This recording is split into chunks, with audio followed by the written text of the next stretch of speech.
Hello and welcome to this week's edition of The Lowdown. Rebecca Lowe, Robbie Earl, Robbie Mustoe have the questions for me today. 5 questions plus a bonus one, starting, I think, with the Earlster.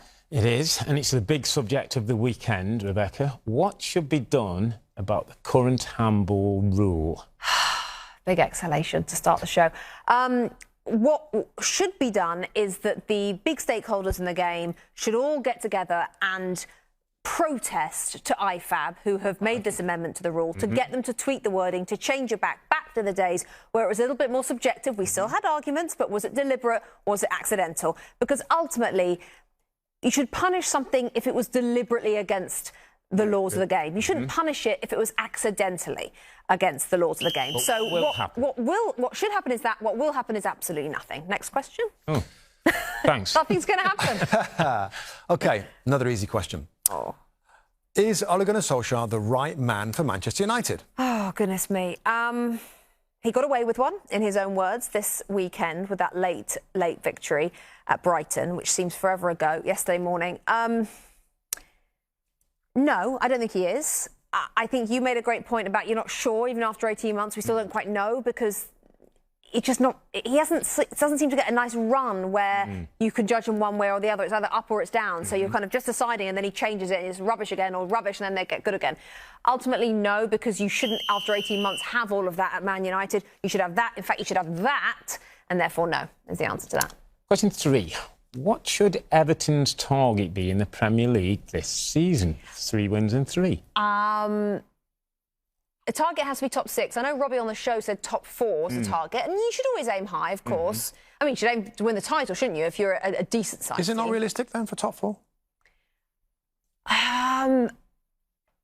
Just slightly out of the realms, I think, of realistic, based on the size of the other clubs and how they could all, if they all came good this season, a lot of which might. I mean, Arsenal looking good, Tottenham looking OK.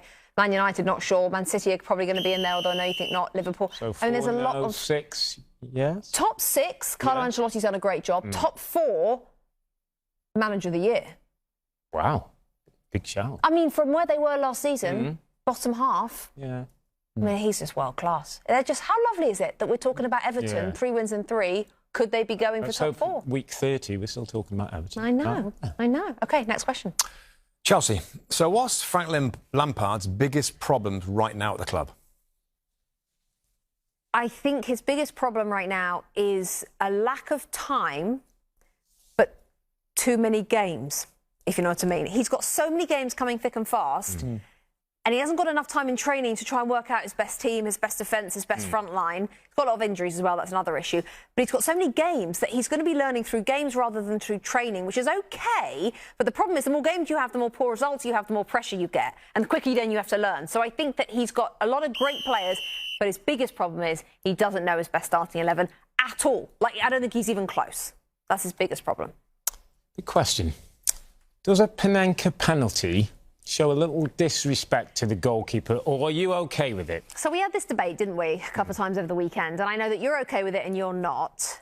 Not so. Not so. I think it's got a touch of disrespect to it, but I understand the Robbie Mustoe camp of it's part of the game, there's no rule against it, express yourself. If you've got the talent and you can do that, which looks blooming hard, by the way, then who says you shouldn't be able to do that? Absolutely. I do believe in karma. And with Neil Maupay, after he did that Panenka, and then he had the handball, which led to what happened at the end of the game, perhaps what goes around comes around. So a tiny bit of disrespect, but it's a talking point.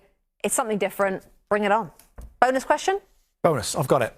So, how many cups of tea do you drink in a Premier League weekend?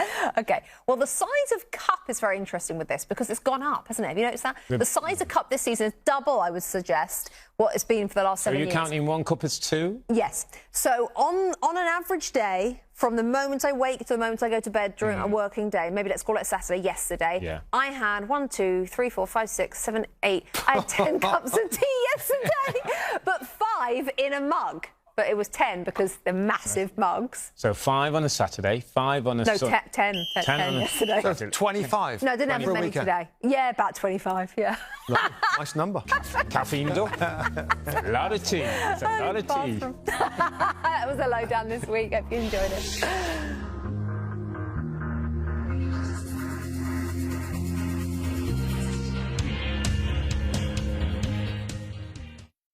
Hi there, I'm Rebecca Lowe. Make sure you subscribe to watch highlights all season long and always join us every weekend at 7 a.m. on NBCSN for Premier League mornings. Plus, make sure you subscribe to Peacock Premium as well, where you can watch exclusively live 175 games and same-day on-demand replays of all 380 Premier League matches as well.